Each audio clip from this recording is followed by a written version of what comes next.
तुम्हें किसी से मिलवाने वाला हूँ। ये रहा मादर चौथ बिक्की।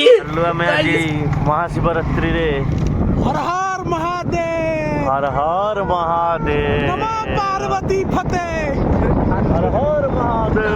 खराब हो जाएगा, मैं अम्मा बहन पे आ जाऊंगा मैं इनकी। अरे भाई भाई भाई देखी पड़ती है आगू बढ़ी चलीचु बाबा विघ्नेश्वर का मंदिर हमें जानी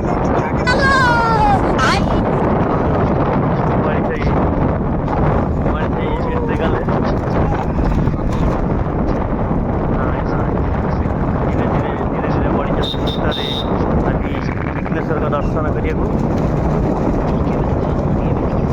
रोम रोम भाइयों, सिस्टम पार देंगे। देखिए तो दीपटी जलुची केवे जल भारी मन कष्ट जल बर्तमान छाणी कई बाटे में ना ना एपटे ना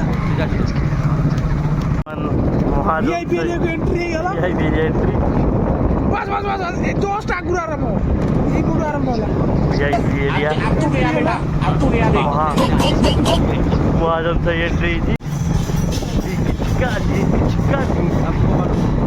बर्तमान देखिए टर्निंग बुलिलु से जो डाहाण पड़ रोड देखिए आज पहुँची गलु विघ्नेश्वर का मंदिर पाखे।